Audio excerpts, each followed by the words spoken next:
Universidad Nacional de Tumbes, programa académico de obstetricia en el curso de obstetricia legal a cargo de la magíster Lilia Huerta Simán. Hablaremos derechos de los usuarios de los servicios de salud. Derecho al acceso a los servicios de salud. Artículo 6. Derecho a la atención de emergencia.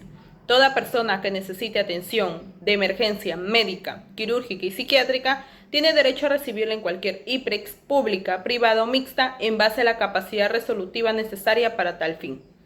Artículo 7. Derecho a la libre elección del médico o IPREX.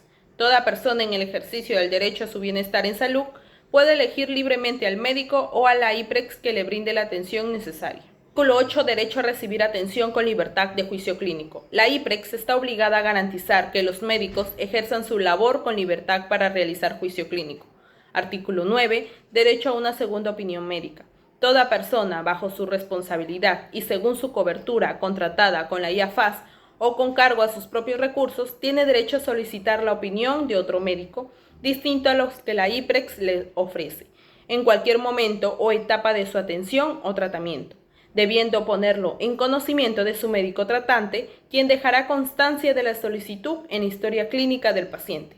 El médico consultor tiene acceso a la historia clínica sin poder modificarla, debiendo exigir por ello la autorización firmada por el paciente. Artículo 10. Derecho al acceso a servicios, medicamentos y productos sanitarios.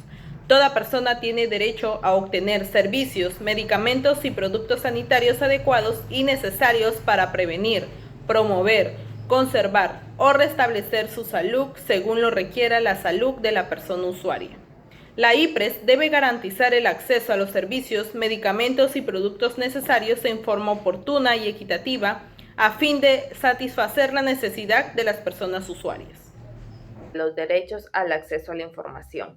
Aquí encontramos al artículo 11 que nos dice derecho a ser informada de sus derechos. Esto quiere decir que toda persona tiene derecho a ser informada adecuada y oportunamente de los derechos que tienen en calidad de persona usuaria de los servicios de salud y de cómo ejercerlos sin ser discriminadas por motivos de origen, por motivos de etnia, de sexo, de género, de idioma, de religión, de opinión, de condición económica y de orientación sexual o discapacidad.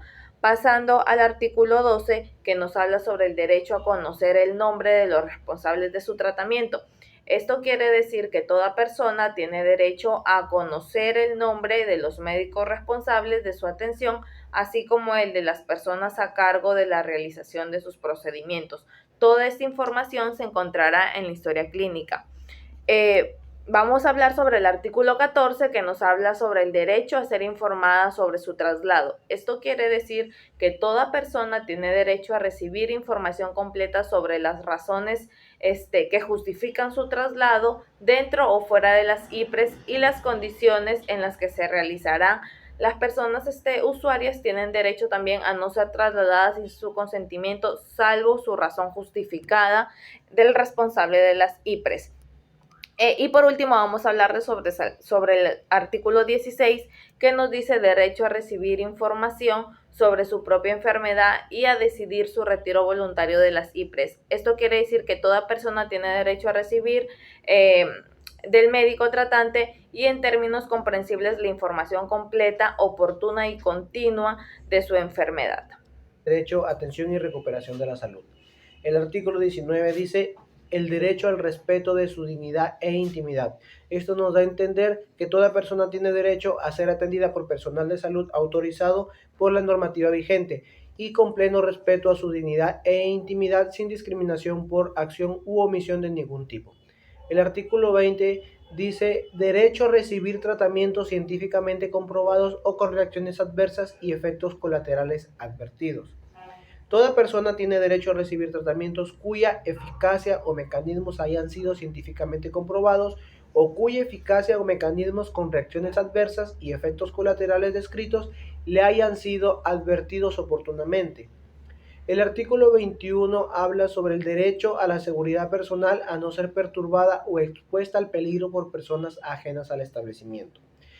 Esto nos da a entender que toda persona tiene derecho a su seguridad, a no ser perturbada o expuesta al peligro por personas ajenas a la IPRES, desde el momento que accede al mismo para lo cual la IPRES deberá implementar protocolos de seguridad personal cuyo cumplimiento será responsabilidad de su máxima autoridad administrativa y el paciente asumirá los costos derivados de dicha participación.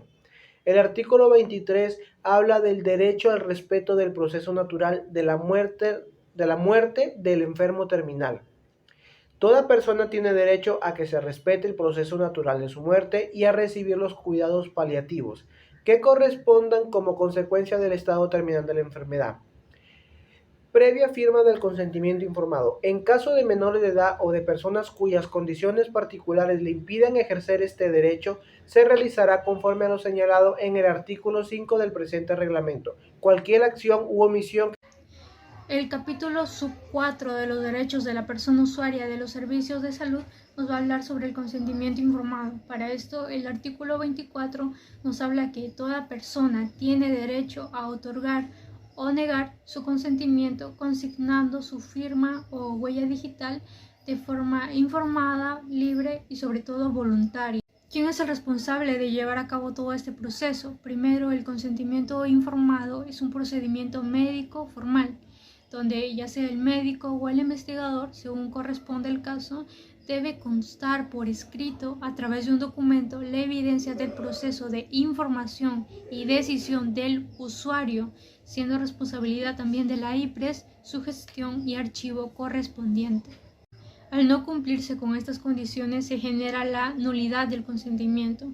Asimismo, la firma del consentimiento informado no exime de responsabilidad a los profesionales de salud en caso de una mala praxis. ¿Cuándo no se requiere en este caso el consentimiento informado? Este sería cuando la no intervención suponga un riesgo para la salud pública. ¿Y en qué situaciones deberá ejecutarse de forma obligatoria el consentimiento informado? En este caso sería cuando se trate de pruebas riesgosas o quirúrgicas en las que pueda afectar la integridad de la persona, ¿no? Así como la exploración, el tratamiento o exhibición de imágenes con fines docentes. Del mismo modo, cuando se incluya al usuario en un estudio de investigación científica y cuando la persona reciba la aplicación de productos o procedimientos en una investigación. También cuando la persona tome la decisión de negarse a recibir o continuar su tratamiento. Y también los pacientes que reciban cuidados paliativos, ¿no? En este caso, los niños o personas con condiciones en las que no puedan ejercer sus propios derechos por sí mismos. El artículo 25 nos habla que toda persona usuaria de los servicios de salud o su representante tienen derecho a solicitar la copia completa de su historia clínica. Esta debe ser entregada en un plazo de 5 días una vez recibida la solicitud. Además, la información contenida es de carácter reservado.